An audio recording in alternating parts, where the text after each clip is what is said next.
Dengan mempelajari Sirah Nabawiyah, maka makin menambah kecintaan kepadanya.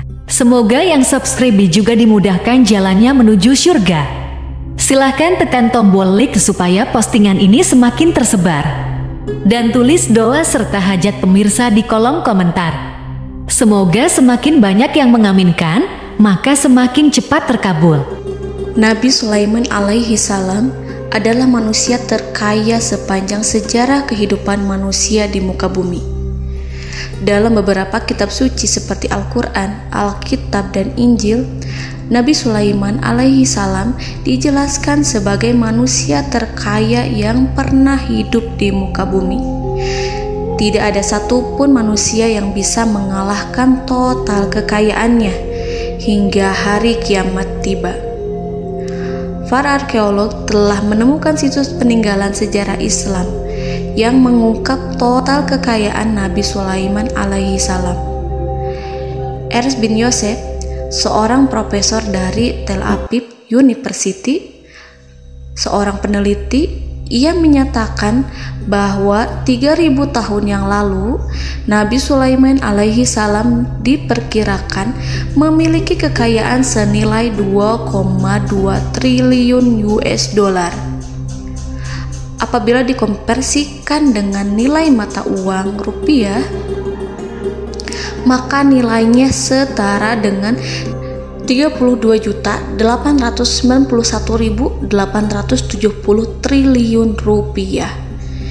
Nilai itu berkali-kali lipat lebih banyak dari total kekayaan negara Indonesia yang hanya mencapai 11.454 triliun per 30 Desember 2021. Nabi Sulaiman alaihi salam memiliki beberapa mukjizat. Di antaranya adalah dapat berbicara dengan bahasa binatang. Beliau dapat memerintah mereka untuk melakukan sesuatu. Beliau juga dapat mengendalikan besar kecilnya tekanan angin dan dapat mengatur ke arah mana angin akan berhembus. Sehingga dengan itu Nabi Sulaiman dapat memanfaatkan angin sebagai kendaraannya dan juga kendaraan tentaranya. Nabi Sulaiman juga bisa melunakkan besi dan membentuknya menjadi pakaian perang yang anti tusukan senjata tajam. Nabi Sulaiman juga memimpin para jin. Mereka tunduk dan patuh pada perintah Nabi Sulaiman alaihi salam. Tidak hanya setan, iblis laknatullah yang merupakan makhluk pembangkang dapat dibuat tunduk bertekuk lutut pada perintah-perintah Nabi Sulaiman. Nabi Sulaiman bisa melakukan teleportasi, yaitu berpindah dari suatu tempat ke tempat yang lain dalam waktu singkat. Peristiwa itu dibuktikan dengan pemindahan singgasana Ratu Balqis atas perintah Nabi Sulaiman. Nabi Sulaiman dikenal sebagai raja yang adil dan bijaksana. Nabi Sulaiman diberkahi kecerdasan yang luar biasa untuk menyatu padukan segenap kekuatan yang Allah berikan kepadanya. Ia mengelola dan membawa kerajaannya menjadi kekuatan raksasa yang tak terkalahkan di masanya dengan segenap kemampuan yang dimilikinya. Tentara Nabi Sulaiman adalah tentara terkuat di bumi tanpa ada yang menandingi. Pertanyaan mendasar yang muncul kali ini adalah dari mana sumber kekayaan dan kekuatan Nabi Sulaiman alaihi salam? Untuk mendapat jawaban dari pertanyaan itu, simak video ini sampai akhir. Sebelum itu, mari bantu channel ini terus berkembang dengan cara subscribe dan nyalakan tanda loncengnya. Berikan komentar yang positif dan berikan like serta share video ini. Bismillahirrahmanirrahim. Sungguh kami benar-benar telah menganugerahkan ilmu kepada Daud dan Sulaiman. Keduanya berkata, segala puji bagi Allah yang melebihkan kami dari kebanyakan hamba-hambanya yang mukmin. Sulaiman telah mewarisi Daud dan dia berkata, wahai manusia, kami telah diajari untuk memahami bahasa burung dan kami dianugerahi segala sesuatu. Sesungguhnya, semua ini benar-benar karunia yang nyata. Quran Surat An-Naml ayat 15-16.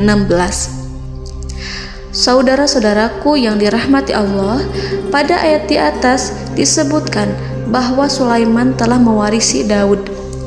Nabi Sulaiman mewarisi Nabi Daud dalam sisi kenabian dan kekuasaan, bukan mewarisi harta, karena para nabi tidak mewariskan harta. Sebab sepeninggalan mereka, harta para nabi menjadi sedekah bagi orang-orang yang ada di sekitarnya, yaitu orang-orang fakir dan orang-orang yang membutuhkan. Dan harta para nabi tidak dikhususkan bagi kalangan keluarganya. Rasulullah Shallallahu Alaihi Wasallam bersabda, "Kami para nabi tidak mewariskan." Nabi Sulaiman mewarisi kenabian dari Nabi Daud. Ini adalah hal yang jelas. Allah telah memilihnya sebagai nabi dari Bani Israel. Begitu juga Allah telah memberinya kekuasaan kerajaan sehingga ia menjadi pemimpin Bani Israel. Barangkali sesuatu yang paling penting yang diwarisi oleh Nabi Sulaiman dari Nabi Daud adalah tradisi militer. Kemajuan militer yang dahsyat telah berpindah kepada Nabi Sulaiman. Nabi Daud sebenarnya adalah seorang pengembala kambing yang sangat miskin, tetapi seiring dengan perjalanan waktu, ia menjadi komandan pasukan tiada tanding. Nabi Daud alaihi salam mengetahui bahwa kekuatan hakiki yang mengatur alam semesta adalah kekuatan Allah. Ketika Nabi Daud mengulurkan tangannya dan memegang potongan batu, lalu beliau melemparkannya dengan ketepel ke arah Jalut, kepala Jalut retak dan ambruk menghantam tanah. Ini sebagai bentuk demonstrasi kekuatan darinya. Kehadiran Nabi Daud mengubah pasukan Bani Israel, di mana mereka sebelumnya lari jika berhadapan dengan musuh. Maka kini keberadaan mereka mulai diperhitungkan di masa hidupnya. Nabi Daud mengalami peperangan yang sangat banyak, tapi Al-Quran tidak menceritakan secara terperinci. Hal itu dikarenakan karena Al-Quran adalah kitab dakwah di jalan Allah, bukan kitab sejarah. Al-Quran hanya menceritakan di dalam Al-Quran surat Shad ayat 20, "Dan kami kuatkan kerajaannya, kerajaan Daud." Ayat tersebut berarti bahwa Nabi Daud belum terkalahkan dalam peperangan yang diikutinya. Di samping dukungan yang Allah berikan kepadanya, juga pasukan dan rakyatnya, di mana mereka adalah orang-orang yang bertauhid, menyerahkan diri kepada Allah. Allah Subhanahu wa Ta'ala mengajarkan kepada Nabi Daud hal-hal yang menjadikan pasukannya memiliki keistimewaan yang dengannya mereka dapat mengalahkan pasukan-pasukan lain, pasukan-pasukan besar yang ada di bumi pada saat itu. Allah Subhanahu wa Ta'ala berfirman dalam surat Saba ayat 10, "Dan kami telah melunakkan besi untuknya." Baju besi mungkin akan menjadi masalah dalam benak kita. Ketika orang-orang yang berperang, baju besi cukup mengganggu gerakan mereka. Kita bisa membayangkan ketika ada dua orang berperang, salah satu dapat bergerak bebas, sementara yang lainnya tidak leluasa bergerak karena tertahan dengan pakaiannya. Namun, dengan kekuasaan Allah, Nabi Daud dapat melunakkan besi dan membuat baju besi yang ringan, yang mudah untuk digunakan. Ini adalah kemajuan penting yang Allah berikan kepada Nabi Daud dan tentaranya. Kemajuan itu kemudian diajarkan, diwariskan dan dimiliki oleh Nabi Sulaiman alaihi salam. Nabi Sulaiman memiliki pasukan dahsyat yang melebihi pasukan manapun di bumi saat itu, atau bahkan mungkin saat ini. Bahkan Allah menambahkan karunia-Nya kepada Nabi Sulaiman yang disebutkan dalam Al-Quran surat An-Naml ayat 16. "Dan Sulaiman telah mewarisi Daud, dan dia berkata, 'Wahai manusia, kami telah diberi pengertian tentang suara burung, dan kami diberi segala sesuatu. Sesungguhnya ini benar-benar suatu karunia yang nyata.'" Saudara-saudaraku yang dirahmati Allah, pada suatu hari Nabi Sulaiman alaihi salam menengadahkan tangannya dan berdoa kepada Allah Subhanahu wa Ta'ala. Antara hati Nabi dan Allah tidak ada penghalang, tidak ada jarak, tidak ada sekatan waktu, tidak ada satupun dari para nabi yang berdoa kepada Allah kecuali doanya pasti dikabulkan. Doa Nabi Sulaiman alaihi salam direkam dalam Al-Quran surat Shad ayat 35. Nabi Sulaiman berkata, "Ya Tuhanku, ampunilah aku, anugerahkanlah kepadaku kerajaan yang tidak dimiliki oleh seorang pun sesudahku." Nabi Sulaiman menginginkan dari Allah sesuatu kerajaan yang belum pernah diperoleh oleh siapapun setelahnya. Allah Subhanahu wa Ta'ala mengabulkan doa Nabi Sulaiman dan memberinya kerajaan tersebut. Nabi Sulaiman mewarisi kekuasaan, kenabian, hikmah ilmu dari Nabi Daud alaihi salam. Orang-orang menyebut Nabi Sulaiman Al-Hakim, Sulaiman yang bijaksana. Kebijaksanaannya tidak terbatas pada keadilan di tengah-tengah manusia dan juga kasih sayangnya kepada mereka. Namun, kebijaksanaan Nabi Sulaiman juga berlaku di kalangan burung dan binatang lainnya. Nabi Daud juga mengenal bahasa burung, tetapi Nabi Sulaiman dapat berbicara dengan bahasa burung. Bahkan, ia dapat menggantikannya sebagai pembantunya ketika Nabi Daud bertasbih di gunung-gunung. Dan burung-burung serta binatang-binatang buas ikut bertasbih bersamanya. Bahkan angin pun berhenti untuk mendengarkan tasbih itu. Sedangkan Nabi Sulaiman, Allah Subhanahu wa Ta'ala memberinya karunia lebih dari itu, di mana binatang-binatang buas tunduk padanya. Begitu juga angin dan burung. Saudara-saudaraku yang dirahmati Allah, Nabi Sulaiman alaihi salam mampu mendengarkan bisikan semut yang berbicara kepada sesama mereka. Bahkan, ia mampu memerintahkan semut tersebut sehingga semut itu menjadi taat pada perintahnya. Pasukan Nabi Sulaiman memiliki kekuatan yang sangat dahsyat. Belum pernah ada di dunia ini satu pasukan pun yang memiliki kekuatan seperti itu. Kekuatan Nabi Sulaiman berasal dari beberapa kombinasi yang sangat mengagumkan, sehingga karenanya ia tidak dapat tertandingi. Kekuatan itu terdiri dari manusia, binatang-binatang, jin, dan lain sebagainya. Kita mengetahui bahwa jin adalah makhluk Allah dan manusia tidak mampu melihatnya atau menghadirkannya atau meminta pertolongan kepadanya. Sedangkan Nabi Sulaiman telah diberi Allah suatu kemampuan untuk menundukkan jin, mempekerjakan mereka sebagai tentara di tengah-tengah peperangan. Bahkan ia mampu menjadikan mereka sebagai pekerja-pekerja kasar di kerajaannya saat tidak ada peperangan. Oleh sebab itu, ketika ada pasukan lain yang mencoba melawan pasukan Nabi Sulaiman, mustahil mereka akan mendapatkan kemenangan. Bahkan pasukan Nabi Sulaiman diperkuat oleh pasukan burung. Burung di pasukan Nabi Sulaiman memerankan tugas penting, yaitu menjadi agen intelijen. Kita mengetahui bahwa peranan informasi saat peperangan adalah hal yang penting. Dari informasi tersebut, pasukan dapat mengetahui keadaan lawannya. Demikianlah peranan burung pada pasukan Sulaiman. Ia terbang di tengah-tengah musuh. Kemudian, ia kembali kepada Nabi Sulaiman untuk menyampaikan berita tentang keadaan lawannya. Di samping jin dan burung, Allah juga menundukkan angin untuk Nabi Sulaiman. Nabi Sulaiman dapat memerintahkan angin dan ia mampu untuk menaiki angin tersebut.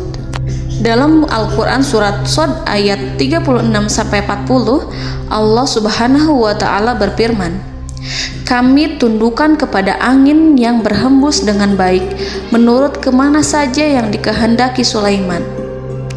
Dan kami tundukkan pula kepadanya setan-setan, semuanya ahli bangunan dan penyelam, dan setan yang lain yang terikat dalam belenggu. Inilah anugerah kami, maka berikanlah kepada orang lain atau tahanlah untuk dirimu tanpa perhitungan, dan sesungguhnya dia mempunyai kedudukan yang dekat pada sisi kami dan tempat kembali yang baik." Saudara-saudaraku yang dirahmati Allah, Allah Subhanahu wa Ta'ala juga memberikan kemampuan yang tak seorang pun dari para nabi mendapatkannya, yaitu kemampuan untuk memerintah setan. Setan adalah salah satu bagian dari jin. Ia adalah kelompok yang celaka dari bangsa jin.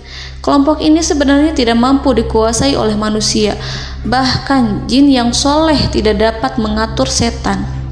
Adapun Nabi Sulaiman, Allah telah memberinya kekuasaan untuk menundukkan setan dan mempekerjakannya, bahkan mengikatnya dengan rantai serta menghukumnya jika ia menentang pada perintahnya. Setan membangun untuk Sulaiman istana-istana, patung-patung dan alat-alat perang. Bahkan setan-setan itu menyelam ke dasar lautan untuk mengeluarkan permata dan yakut untuk Sulaiman. Jika di antara setan yang menentang perintahnya, maka Nabi Sulaiman alaihi salam mengikatnya dengan rantai. Ini semua menunjukkan kekayaan Nabi Sulaiman dan kekuasaannya, di mana ia mampu mengatur banyak makhluk di bumi ini. Tentu saja, kemampuan itu semua adalah atas izin dari Allah Subhanahu wa Ta'ala sebagai mukjizat darinya. Allah Subhanahu wa Ta'ala berfirman dalam Al-Quran surat Saba ayat 12, dan sebagian dari jin adalah yang bekerja di hadapannya, di bawah kekuasaannya, dengan izin Tuhannya. Dan siapa yang menyimpang di antara mereka dari perintah kami, maka kami rasakan kepadanya azab neraka yang apinya menyala-nyala. Para jin itu membuat untuk Sulaiman apa yang dikehendakinya, dari gedung-gedung yang tinggi, patung-patung, dan piring-piring yang besarnya seperti kolam, atau periuk yang tetap berada di atas tungku.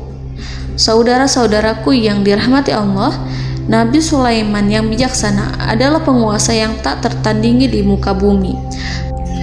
Meskipun memperoleh nikmat-nikmat khusus yang agung itu yang Allah berikan kepada Sulaiman, beliau tetap menunjukkan dirinya sebagai manusia yang paling banyak berzikir kepada Allah dan manusia yang paling banyak bersyukur di zamannya. Saudara-saudaraku yang dirahmati Allah, sebagaimana Allah Subhanahu wa Ta'ala memberikan nikmat kepada ayahnya Nabi Daud alaihi salam, di mana ia mampu melunakkan besi dan Allah mengajarinya bagaimana cara mencairkan besi, maka Nabi Sulaiman alaihi salam dapat memanfaatkan tembaga yang cair untuk peperangan. Dan juga di saat perdamaian, pada saat peperangan, beliau mencampur tembaga dengan besi dan menjadikannya perunggu. Mereka menggunakan senjata-senjata perunggu dalam peperangan seperti pedang, baju besi, dan juga pisau. Senjata-senjata ini adalah senjata yang paling kuat pada saat itu. Sedangkan di saat damai, tembaga digunakan untuk membuat bangunan, perhiasan, dan sebagainya. Meskipun Nabi Sulaiman mendapatkan nikmat yang besar dan karunia yang khusus, Allah Subhanahu wa Ta'ala mengujinya dengan suatu ujian yang dahsyat. Ujian yang akan selalu datang kepada seorang hamba yang soleh. Ketika hamba itu mendapatkan kedudukan besar, maka ujiannya pun menjadi besar. Allah Subhanahu wa Ta'ala menguji Nabi Sulaiman dengan penyakit. Diceritakan oleh Fahru Roji, Nabi Sulaiman diuji dengan suatu penyakit yang keras, di mana kedokteran saat itu tidak dapat dan tidak mampu mengatasinya. Sakitnya Nabi Sulaiman sangat keras sehingga para dokter dari kalangan manusia ataupun jin tidak mampu menghilangkan penyakit itu. Lalu burung-burung menghadirkan rumput-rumput yang dianggapnya sebagai obat, tetapi Nabi Sulaiman tak kunjung sembuh. Semakin hari penyakit Nabi Sulaiman semakin menjadi-jadi, sehingga ketika Nabi Sulaiman duduk di atas kursi, ia duduk bagaikan tubuh tanpa roh. Seakan-akan ia mati karena saking kerasnya penyakit yang dideritanya. Sakit yang diderita oleh Nabi Sulaiman alaihi salam berlangsung sangat lama. Namun Nabi Sulaiman tidak henti-hentinya berzikir. Ia meminta kesembuhan kepada Allah serta beristighfar pada Allah dan mengungkapkan rasa cinta kepadanya. Selesailah ujian Allah terhadap hambanya Nabi Sulaiman. Beliau pun sembuh. Nabi Sulaiman merasakan kembali kesehatannya setelah ia mengetahui segala kejayaan dan segala kekuasaan serta segala kebesarannya tidak lagi mampu menghilangkan penyakit yang dideritanya kecuali jika Allah menghendaki. Saudara-saudaraku yang dirahmati Allah, Nabi Sulaiman telah membangun tempat ibadah, tempat sujud, sehingga manusia menyembah Allah di dalamnya. Orang-orang yang membangunnya berjumlah puluhan ribu orang. Tentu setiap kelompok dari mereka memiliki pekerjaan masing-masing. Di antara mereka ada yang mencairkan tembaga, di antara mereka ada yang tukang pahat, ada yang tukang ukir, ada yang membelah batu, ada yang memotong kayu, ada yang mendatangkan rumput-rumput dari Libanon, ada yang mendatangkan emas dan menjadikannya lempengan-lempengan yang mengkilat untuk menutupi kayu, serta untuk melapisi dinding-dinding. Bahkan golongan jin pun membantu membangun tempat tersebut, tentu dengan perintah dan bimbingan Nabi Sulaiman. Mereka membuat patung-patung yang besar, membuat bejana yang besar untuk tempat makan para tentara dan pekerja, yaitu bejana seperti gunung. Karena saking berat dan besarnya, mereka juga membuat tempat-tempat minum yang besarnya seperti kolam. Nabi Sulaiman mengawasi para pekerjanya dan juga mengurusi masyarakatnya, di mana beliau mengenali problem mereka dan berusaha memecahkannya. Beliau juga mengawasi pasukan dari kalangan binatang dan burung. Beliau mengetahui apabila ada satu di antara mereka yang tidak datang, kemana ia pergi, serta mengapa ia pergi. Nabi Sulaiman menguasai pengetahuan itu semua. Nabi Sulaiman bukan hanya mengetahui problem tentara-tentaranya dari kalangan manusia ataupun tentaranya dari kalangan burung, namun ia juga menunjukkan kasih sayang terhadap semut, di mana beliau mendengar bisikannya dan tidak suka untuk menginjaknya. Nabi Sulaiman selalu menundukkan kepalanya ke bumi sebagai bentuk rasa rendah diri dan syukur kepada Allah. Pada suatu hari, Nabi Sulaiman alaihi salam berjalan di depan tentaranya dan tiba-tiba ia mendengar suara semut yang berkata kepada temannya dari kalangan semut. Hal itu terekam dalam Al-Quran surat An-Nahl ayat 18-19.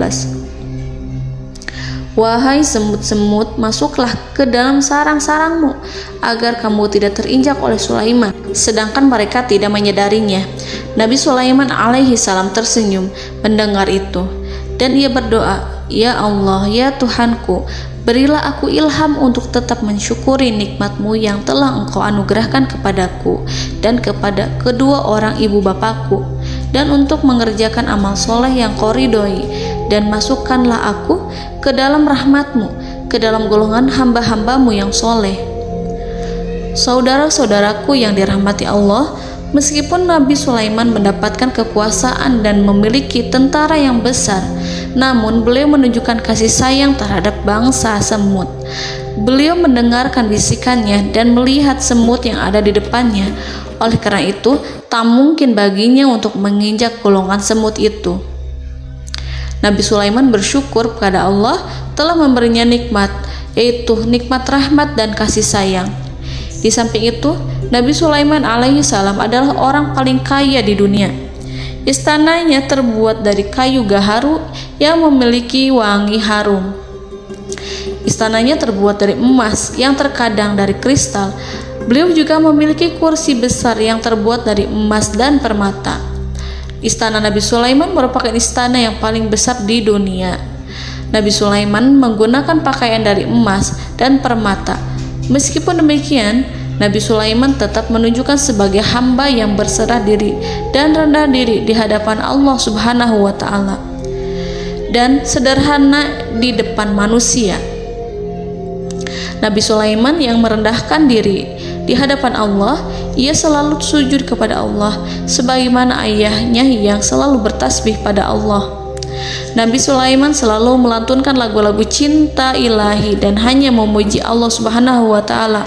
Pada suatu hari, Nabi Sulaiman alaihi salam mengeluarkan perintah kepada pasukannya untuk bersiap-siap.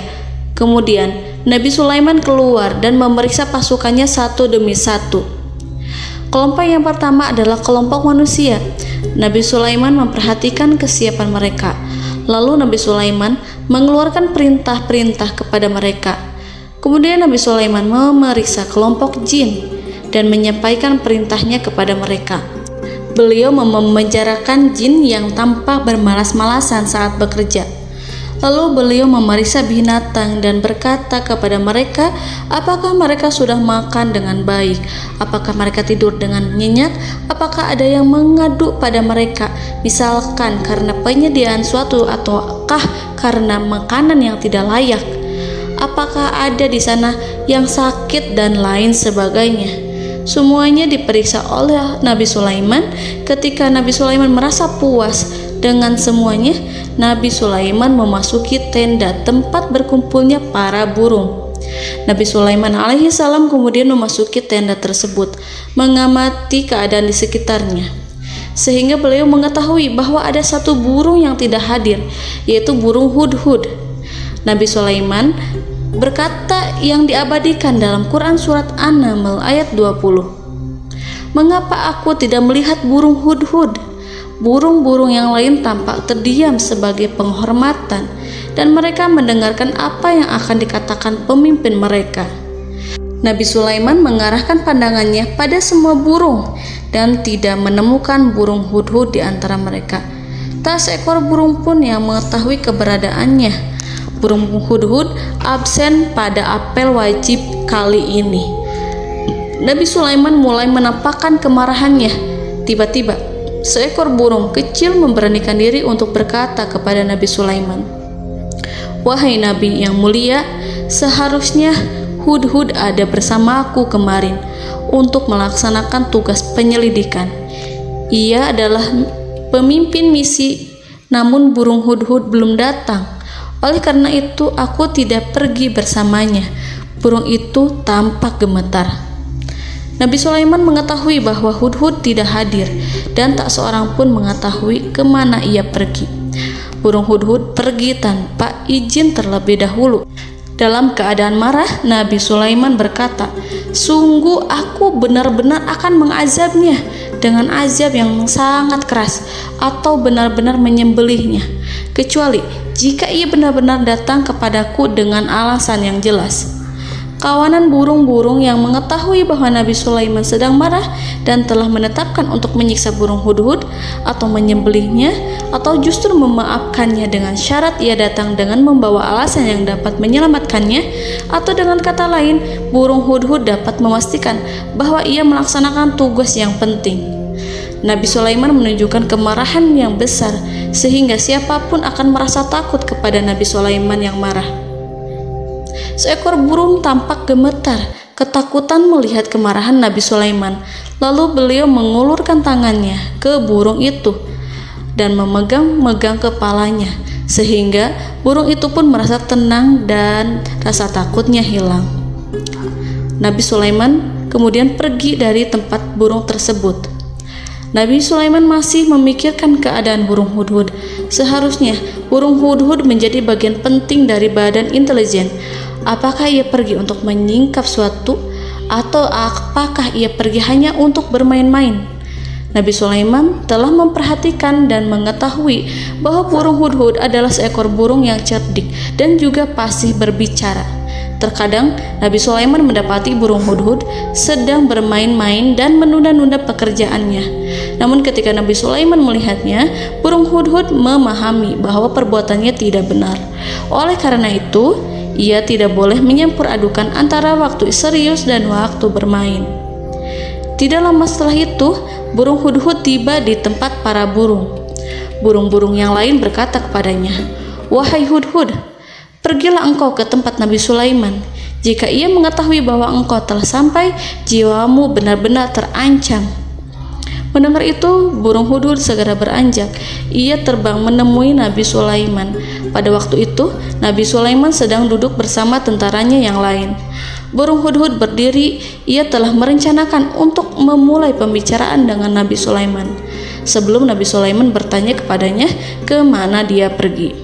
Ini sebagai bukti bahwa hudhud telah melaksanakan suatu tugas yang penting. Dalam surat An-Nahl ayat 22, burung hudhud, "Aku telah mengetahui sesuatu yang kamu belum mengetahuinya, dan kubawa kepadamu dari negeri Saba suatu berita penting yang diyakini." Seakan-akan burung hudhud hendak berkata, "Aku adalah hudhud yang miskin, tapi Aku mengetahui apa yang tidak engkau ketahui, dan aku telah datang kepadamu dari kerajaan Saba dengan membawa berita yang sangat penting. Nabi Sulaiman tampak terdiam menunggu Hudhud menyelesaikan kisahnya. Dalam surat An-Naml ayat 23-24, burung Hudhud berkata, "Sesungguhnya aku menjumpai seorang wanita yang memerintah mereka. Dia dianugerahi segala sesuatu serta mempunyai singgasana yang besar. Aku mendapati dia dan kaumnya menyembah matahari selain Allah. Dan setan-setan telah menjadikan mereka memandang indah perbuatan-perbuatan mereka, lalu menghalangi mereka dari jalan Allah, sehingga mereka tidak mendapat petunjuk." Burung Hudhud diam. Nabi Sulaiman merasa bahwa Hudhud menunjukkan kepasihan lisannya. Nabi Sulaiman berkata dalam Quran surat An-Nahl ayat 27 sambil menunjukkan senyum manisnya. Nabi Sulaiman berkata, "Akan kami lihat apakah kamu benar wahai Hudhud, ataukah kamu termasuk orang-orang yang berdusta." Seakan-akan burung Hudhud ingin mengatakan, "Aku tidak berbohong, wahai Nabi yang mulia." Namun diamnya Sulaiman membuat takut sehingga burung Hudhud terdiam. Nabi Sulaiman terdiam karena berpikir, lalu ia memutuskan sesuatu setelah itu. Beliau melihat kepada lainnya dan meminta secari kertas dan pena. Nabi Sulaiman menulis surat yang singkat dan menyerahkan kepada Hudhud serta memerintahkan kepadanya seperti yang dikatakan dalam Quran surat An-Nahl ayat 28. "Pergilah dengan membawa suratku ini, lalu jatuhkanlah kepada mereka, kemudian berpalinglah dari mereka, lalu perhatikanlah apa yang mereka bicarakan." Al-Quranul Karim hanya menceritakan dalam Al-Quran surat An-Naml bagaimana perginya Hudhud dan bagaimana ia menyerahkan surat itu. Lalu Al-Quran langsung menyebut keadaan kerajaan Balqis yang saat itu sedang membaca surat di depan para pembesar kerajaan dan para menterinya. Dalam Quran surat An-Naml ayat 29-31, berkatalah Balqis, "Wahai pembesar-pembesar, sesungguhnya telah dijatuhkan kepadaku sebuah surat yang mulia. Sesungguhnya surat ini dari Sulaiman, dan sesungguhnya isinya dengan menyebut nama Allah yang Maha Pengasih lagi Maha Penyayang, bahwa janganlah kalian berlaku sombong terhadapku dan datanglah kepadaku sebagai orang-orang yang berserah diri." Saudara-saudaraku yang dirahmati Allah, dalam surat tersebut Nabi Sulaiman menyebutkan supaya mereka menyerahkan diri dan tunduk kepada perintah Nabi Sulaiman.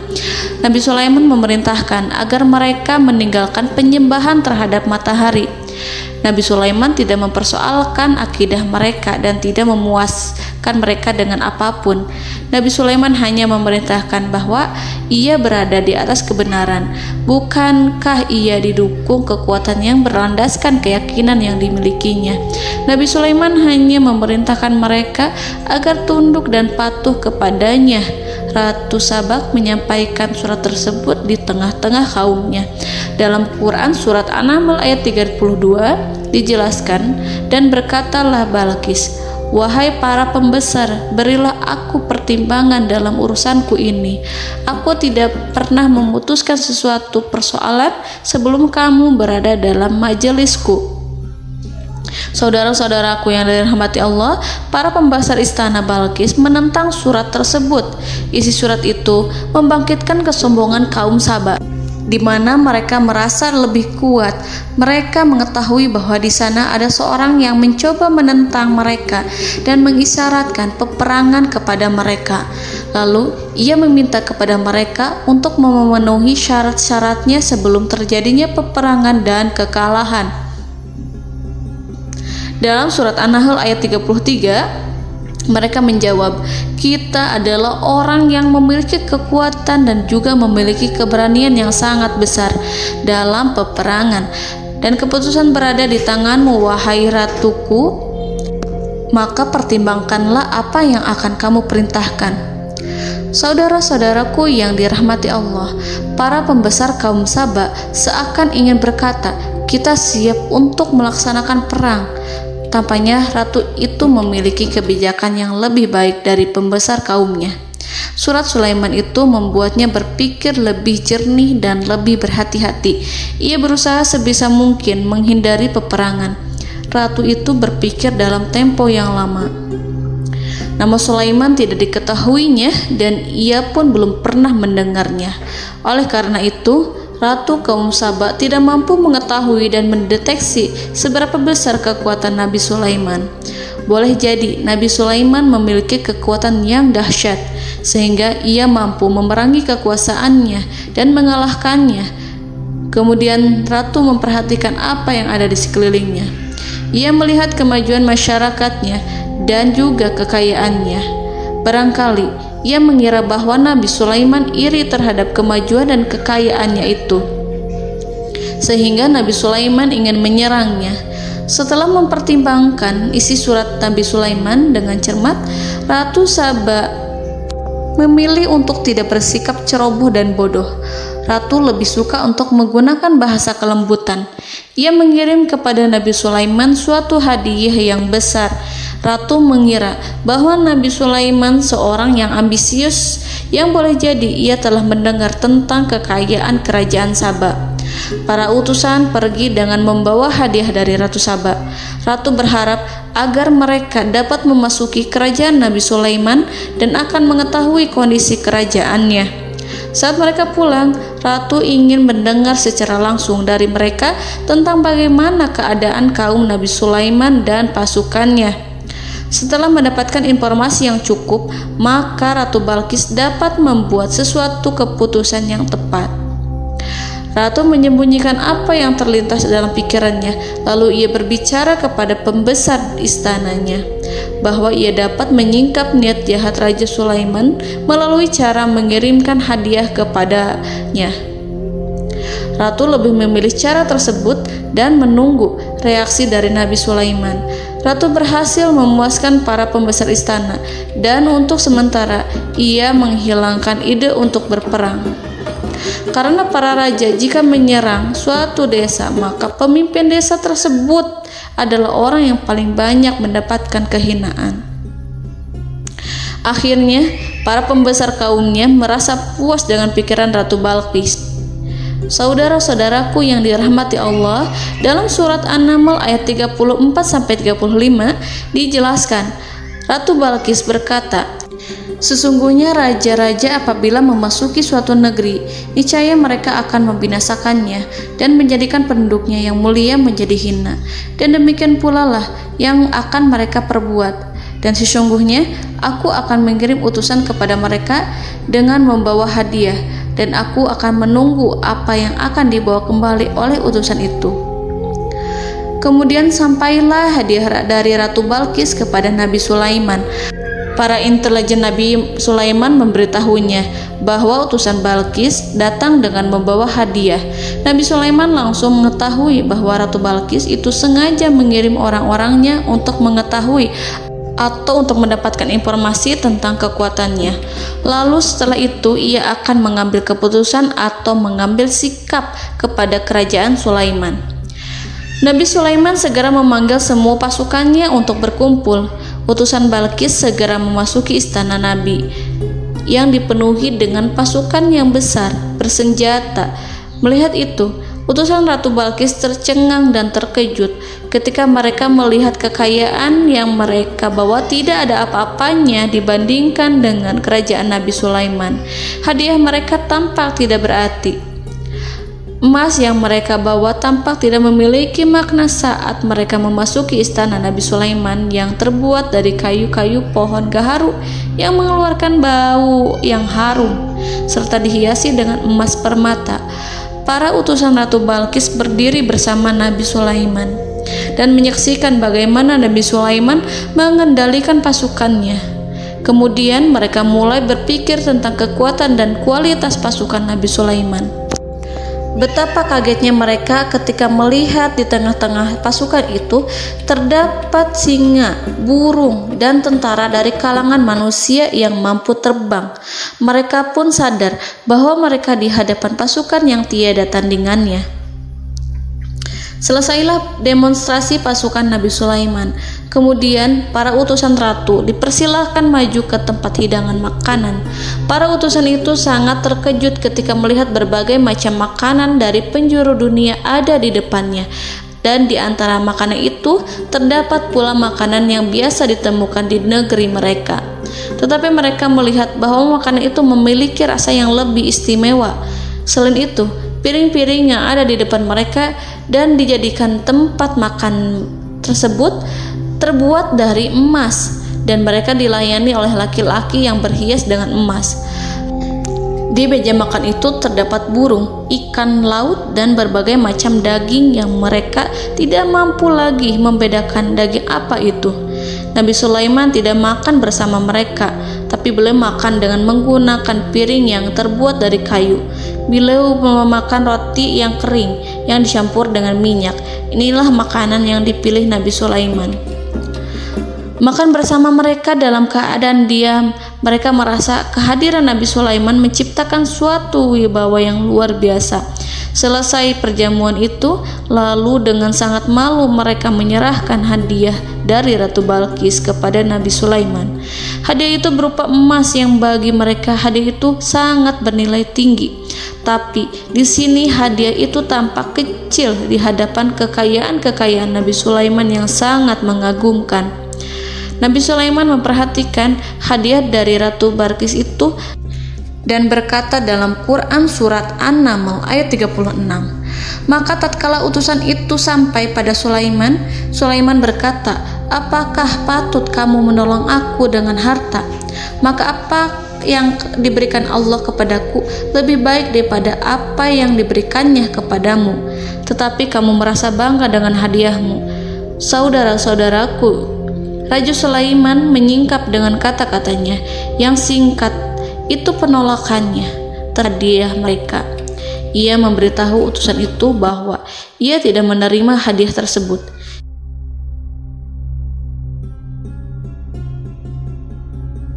Janganlah kalian berlaku sombong terhadapku dan datanglah kepadaku sebagai orang-orang yang berserah diri. Lalu Nabi Sulaiman berkata kepada mereka dengan pelan. Hal itu diabadikan dalam Quran surat An-Naml ayat 37. Kembalilah kepada mereka, sungguh kami akan mendatangi mereka dengan bala tentara yang mereka tidak kuasa melawannya, dan pasti kami akan mengusir mereka dari negeri itu, yaitu negeri Saba, dengan terhina, dan mereka akan menjadi tawanan-tawanan yang hina.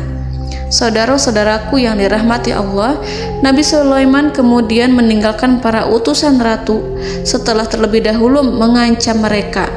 Para utusan itu berharap agar Nabi Sulaiman mau menunggu kunjungan Ratu Balqis yang akan membawa misi perdamaian.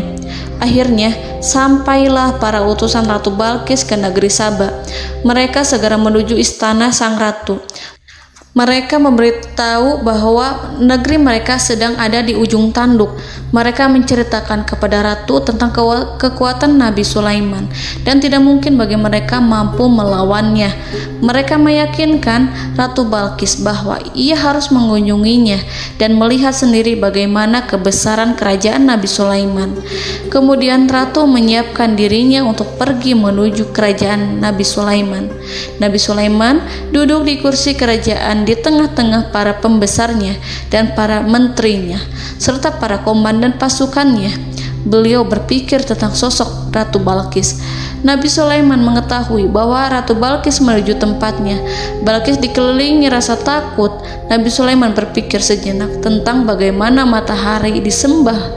Ia memikirkan bagaimana informasi yang diterima oleh intelijennya tentang kemajuan kerajaan Balqis dalam bidang kesenian dan ilmu pengetahuan. Nabi Sulaiman bertanya kepada dirinya sendiri, apakah kemajuan menjadi penghalang untuk mengetahui kebenaran? Apakah ratu itu senang dengan kekuatan yang dicapainya? Dan ia membayangkan bahwa kekuatannya adalah segalanya. Dengan kemajuan yang dimilikinya, Nabi Sulaiman ingin membuat kejutan agar ratu mengetahui bahwa Islam yang diyakini oleh Nabi Sulaiman adalah satu-satunya yang mampu mendatangkan kemajuan dan kekuatan yang hakiki, sehingga ia dapat membandingkan antara keyakinannya dalam menyembah matahari beserta kemajuan yang dicapainya dengan keyakinan Nabi Sulaiman beserta kemajuan yang diraihnya. Saudara-saudaraku yang dirahmati Allah, para mata-mata Nabi Sulaiman telah memberitahunya bahwa hal yang sangat disegani dan dikagumi oleh kaum Balkis adalah kerajaan Saba, yaitu singgasana Ratu Balkis. Singgasana itu terbuat dari emas dan batu delima. Singgasana tersebut dijaga oleh penjaga yang sangat disiplin, di mana mereka tidak pernah lalai sedikit pun. Oleh karena itu, sangat tepat apabila Nabi Sulaiman menghadirkan singgasananya di sini, di kerajaannya, sehingga ketika ratu tiba, maka ia dapat duduk di atasnya. Nabi Sulaiman ingin membuat kejutan kepadanya dan menunjukkan bahwa kemampuannya tersebut yang berlandaskan pada keislaman. Nabi Sulaiman melakukan yang demikian itu dengan harapan agar si ratu tunduk kepadanya. Ide itu terlintas dalam diri Nabi Sulaiman. Lalu ia mengangkat kepalanya dan menoleh kepada anak buahnya. Hal itu diabadikan dalam Quran Surat An-Naml ayat 38.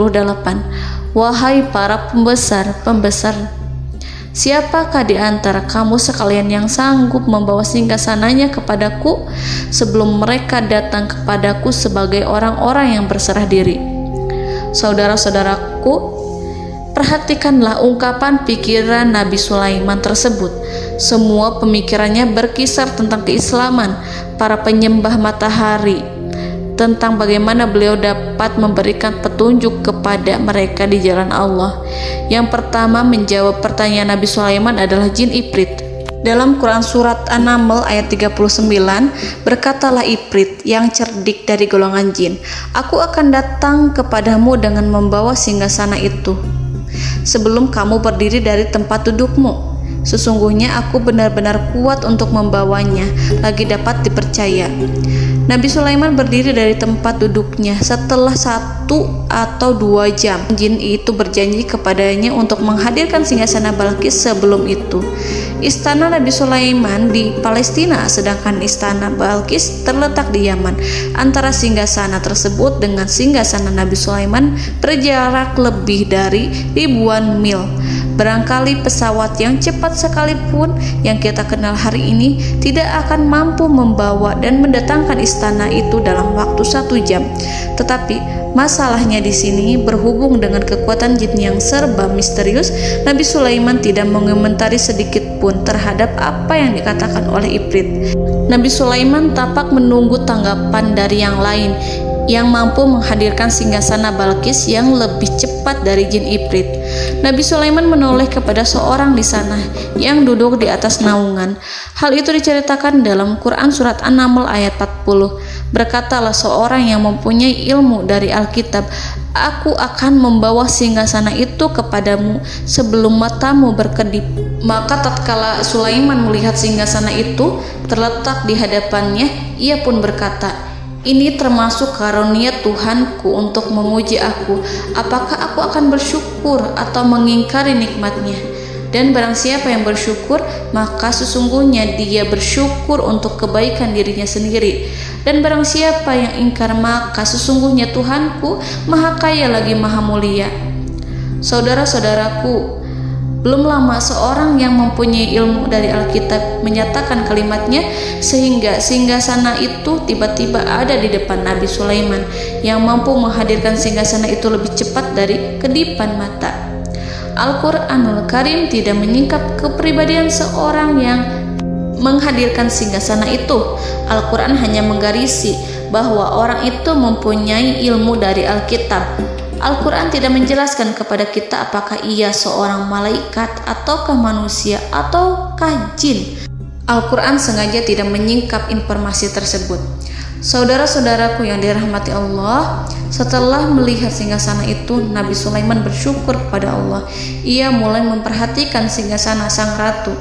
Singgasana tersebut merupakan simbol pembangunan dan juga kemajuan, tetapi tampaknya ia hanya sesuatu yang biasa saja jika dibandingkan dengan kekuasaan dan kebesaran ciptaan yang dibuat oleh manusia dan jin di kalangan istana Nabi Sulaiman. Nabi Sulaiman memikirkan dalam tempo yang lama singgasana Ratu Balkis itu. Kemudian beliau memerintahkan agar singgasana itu diperbaiki, sehingga saat Ratu Balkis datang, Nabi Sulaiman akan mengujinya apakah Ratu Balkis dapat mengenali singgasananya ataukah tidak.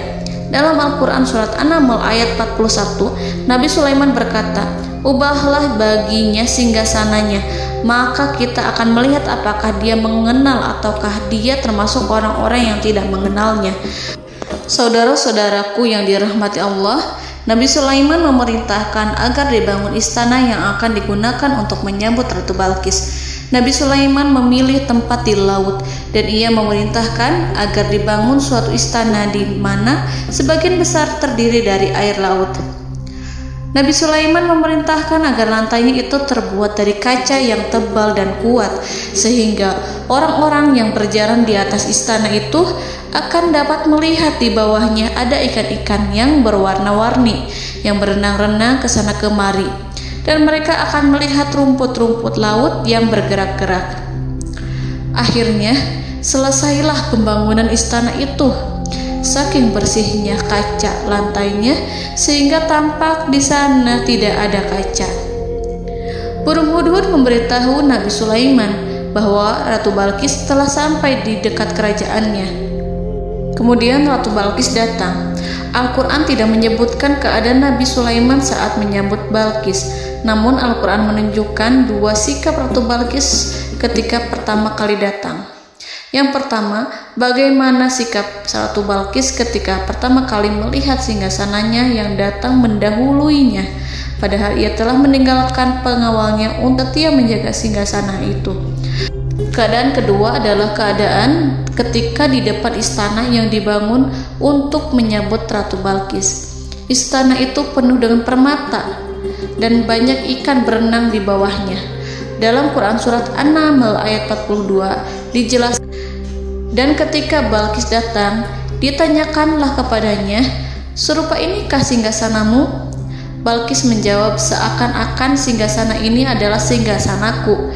Kami telah diberi pengetahuan sebelumnya dan kami adalah orang-orang yang berserah diri." Saudara-saudaraku, pada dialek di atas, Balqis melihat singgasananya dan ia tercengang saat mengetahui bahwa itu adalah singgasana miliknya. Namun kemudian ia mulai ragu karena melihat tidak sepenuhnya itu singgasana miliknya. Jika itu benar-benar miliknya, lalu bagaimana ia datang mendahuluinya? Dan bila bukan singgasananya, maka bagaimana Sulaiman dapat meniru sepersis dan seteliti itu? Padahal Sulaiman tidak pernah sekalipun ke kerajaannya. Nabi Sulaiman berkata saat melihat Balqis mengamati singgasananya, "Apakah ini singgasanamu?" Balqis terlihat sangat kebingungan, namun setelah itu ia menjawab, "Sepertinya benar." Nabi Sulaiman berkata, "Kami telah diberi ilmu sebelumnya dan kami sebagai orang-orang muslim." Saudaraku yang dirahmati Allah, melalui pertanyaan Nabi Sulaiman ingin mengisyaratkan kepada Balqis agar ia membandingkan antara keyakinannya beserta ilmu yang dicapainya dengan keyakinan Nabi Sulaiman yang muslim beserta pengetahuan yang telah diraihnya. Penyembahan terhadap matahari dan pencapaian ilmu yang dicapai oleh Ratu Balqis tanpa tidak ada apa-apanya dibandingkan dengan ilmu Nabi Sulaiman dan keislamannya. Nabi Sulaiman telah mendahuluinya dalam bidang ilmu karena keislamannya. Karena itu, sangat mudah baginya untuk mengungguli Balqis dalam ilmu-ilmu yang lainnya. Demikianlah yang disyaratkan dalam pertanyaan Nabi Sulaiman kepada Ratu Balqis. Ratu Saba itu mengetahui bahwa ini adalah singgasananya, di mana singgasana itu datang lebih dahulu daripada dirinya. Beberapa bagian darinya telah diubah saat Balqis masih di perjalanan menuju ke tempat Nabi Sulaiman. Ia berpikir kemampuan apa yang dimiliki Nabi Sulaiman. Ratu Balqis tercengang melihat apa yang disaksikannya yang berupa buah dari keimanan Nabi Sulaiman dan hubungannya dengan Allah Subhanahu wa Ta'ala. Sebagaimana Balqis juga tercengang ketika melihat kemajuan di bidang ilmu pembangunan, seni, dan ilmu-ilmu yang lainnya. Maka ia tidak lebih kagum lagi saat melihat hubungan yang kuat antara keislaman Nabi Sulaiman dengan ilmunya, serta kemajuan yang diraihnya. Dalam Al-Quran Surat An-Naml ayat 43, dijelaskan Dan apa yang disembahnya selama ini selain Allah mencegahnya untuk melahirkan keislamannya, karena sesungguhnya ia terdahulu termasuk orang-orang yang kafir. Saudara-saudaraku yang dirahmati Allah, bergoncanglah dalam benak Balqis ribuan hal ketika melihat keyakinan kaumnya runtuh di hadapan Nabi Sulaiman. Ia menyadari matahari yang disembahnya hanya merupakan ciptaan Allah, dan Allah lah yang menggerakkannya untuk hamba-hambanya. Lalu terbitlah matahari kebenaran dalam dirinya. Hatinya diterangi oleh cahaya baru yang tidak akan tenggelam seperti tenggelamnya matahari. Masa keislamannya hanya menunggu waktu. Ratu Balqis memilih waktu yang tepat untuk mengumumkan keislamannya. Allah Subhanahu wa Ta'ala berfirman dalam Quran Surat An-Naml ayat 44. Dikatakan kepadanya, masuklah ke dalam istana. Maka tatkala ia melihat lantai istana itu, dikiranya kolam air yang besar dan disingkapnya dua betisnya. Berkatalah Sulaiman, sesungguhnya ia adalah istana licin yang terbuat dari kaca. Berkatalah Balqis, wahai Tuhanku, sesungguhnya aku telah berbuat zalim terhadap diriku, dan aku berserah diri bersama Sulaiman kepada Allah Tuhan semesta alam. Saudara-saudaraku yang dirahmati Allah, dikatakan kepada Balqis, masuklah ke dalam istana. Ketika ia masuk, maka ia tidak menyaksikan adanya kaca, tetapi ia melihat air, sehingga ia mengira akan bersinggungan dengan air. Lalu ia menyingkapkan sedikit bajunya agar bajunya itu tidak basah. Nabi Sulaiman mengingatkannya tanpa melihatnya agar ia tidak khawatir terhadap pakaiannya, karena pakaiannya tidak akan basah, sebab di sana tidak ada air. Itu sekedar kaca yang halus, yang saking halusnya sehingga ia tidak tampak. Pada kesempatan itulah Balqis mengumumkan keislamannya yang mengakui kelalimannya, dan ia menyatakan menyerahkan diri kepada Nabi Sulaiman dan kepada Allah Tuhan semesta alam. Lalu kaumnya pun mengikutinya dan mereka memeluk Islam. Balqis menyadari ia berhadapan dengan penguasa yang terbesar di bumi dan Nabi Allah yang mulia. Untuk pertama kalinya, wajah Sulaiman tampak dihiasi dengan senyuman yang menunjukkan kepuasannya sejak Balqis mengunjunginya. Demikianlah Nabi Sulaiman mewujudkan kejayaannya yang hakiki dan menyebarkan cahaya Islam di muka bumi. Saudara-saudaraku, Al-Quran tidak menyebutkan kisah Balqis setelah keislamannya. Para ahli tafsir mengatakan bahwa ia menikah dengan Nabi Sulaiman. Selain itu, ada yang mengatakan bahwa ia menikah dengan salah satu orang dekat Nabi Sulaiman. Ada juga yang mengatakan bahwa sebagian Raja Habasyah adalah keturunan dari buah perkawinan ini. Wallahu a'lam bishawab. Saudara-saudaraku yang dirahmati Allah, Nabi Sulaiman hidup di tengah-tengah kejayaan dan kemuliaan di bumi. Kemudian Allah menetapkan kematian untuknya. Sebagaimana kehidupan Sulaiman berada di puncak kemuliaan dan kejayaan yang penuh dengan keajaiban yang luar biasa, maka kematiannya pun merupakan tanda-tanda kebesaran Allah yang penuh dengan keajaiban. Demikianlah bahwa kematiannya sesuai dengan kehidupannya, sesuai dengan kejayaannya. Allah berfirman tentang kematian Sulaiman di dalam Al-Quran Surat Saba ayat 14. Maka tatkala kami telah menetapkan kematian Nabi Sulaiman, tidak ada yang menunjukkan kepada mereka kematiannya itu kecuali rayap yang memakan tongkatnya. Maka tatkala ia telah tersungkur, tahulah jin bahwa kalau sekiranya mereka mengetahui yang gaib, tentulah mereka tidak akan tetap dalam siksa yang menghinakan. Saudara-saudaraku, kemampuan Nabi Sulaiman untuk menundukkan jin dan mempekerjakan mereka serta hubungan mereka dengan semua itu menimbulkan fitnah di tengah-tengah manusia dalam hal tertentu. Kematian Nabi Sulaiman merupakan batasan jawaban terhadap fitnah ini. Kami tidak mengetahui siapa yang mengklaim bahwa jin mengetahui hal yang gaib. Apakah itu setan yang terkutuk, atau jin yang bodoh, atau manusia yang tertipu? Kami tidak mengetahui siapa yang bertanggung jawab terhadap tersebarnya isu yang keliru ini. Yang kita ketahui adalah bahwa hal tersebut adalah mempengaruhi sebagian manusia dan jin. Barangkali manusia berkata kepada diri mereka, selama jin melakukan perbuatan yang luar biasa ini, maka apa gerangan yang menjadikan mereka tidak mengetahui hal yang gaib itu? Manusia itu lupa bahwa kunci kegaiban berada di tangan Allah. Masalah ilmu gaib tidak akan mampu dikuasai oleh jin dan manusia. Hanya Dia yang mengetahuinya, dan manusia diberitahu hanya sedikit sekali.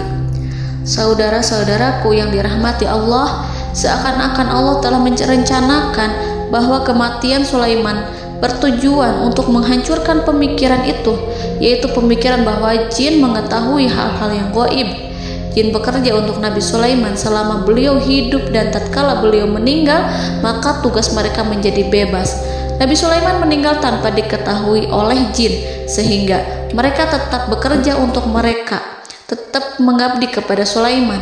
Seandainya mereka mengetahui hal yang gaib, niscaya mereka tidak akan meneruskan pekerjaan mereka. Saudara-saudaraku, pada suatu hari Nabi Sulaiman memasuki mihrabnya untuk itikaf ibadah dan beribadah kepada Allah. Tak seorang pun yang berani mengganggu khalwatnya. Mihrab Sulaiman terletak di puncak gunung dan dindingnya terbuat dari permata. Pada suatu hari, Nabi Sulaiman duduk bersandar pada tongkatnya dan ia tampak tenggelam dalam tafakur. Beliau berzikir pada Allah hingga rasa kantuk menguasainya. Lalu setelah itu malaikat maut menemuinya. Nabi Sulaiman pun meninggal. Beliau bersandar kepada tongkatnya. Jin melihatnya dan mengira bahwa beliau sedang sholat, sehingga mereka pun terus melanjutkan pekerjaannya. Berlalulah hari demi hari yang panjang. Datanglah rayap, yaitu semut kecil yang memakan kayu. Hewan itu mulai memakan tongkat Nabi Sulaiman. Rayap itu tampak lapar. Sebagian dari tongkat Nabi Sulaiman dimakan beberapa hari oleh rayap itu. Ketika yang dimakannya semakin bertambah, maka tongkat itu pun menjadi rusak dan kemudian jatuh dari tangan Nabi Sulaiman alaihi salam. Tubuh mulia itu kehilangan keseimbangan dan kemudian jatuh terhempas di bumi. Tatkala tubuh suci itu tersungkur, maka manusia segera menuju ke arahnya. Mereka menyadari dan mengetahui bahwa Nabi Sulaiman telah meninggal dalam waktu yang lama. Jin menyadari bahwa mereka tidak mengetahui hal yang gaib, dan manusia pun mengetahui hakikat ini. Seandainya jin mengetahui hal yang gaib, niscaya ia tidak akan meneruskan siksa yang hina. Mereka tidak akan bekerja kepada Sulaiman. Demikianlah Nabi Sulaiman alaihi salam meninggal dalam keadaan duduk dan sholat di mihrabnya. Lalu berita itu tersebar bagaikan api di bumi. Manusia, burung, dan binatang buas mengantarkan jenazah Nabi Sulaiman. Sekawanan burung tampak sedih dan menangis. Semua makhluk bersedih. Akhirnya tak seorang pun mengetahui bahasa burung di bumi. Meninggallah seorang yang memahami pembicaraan burung, binatang-binatang, jin, dan lain sebagainya. Burung-burung itu berkata, betapa beratnya kehidupan di tengah orang-orang yang tidak mengetahui pembicaraan kita. Allahu a'lam.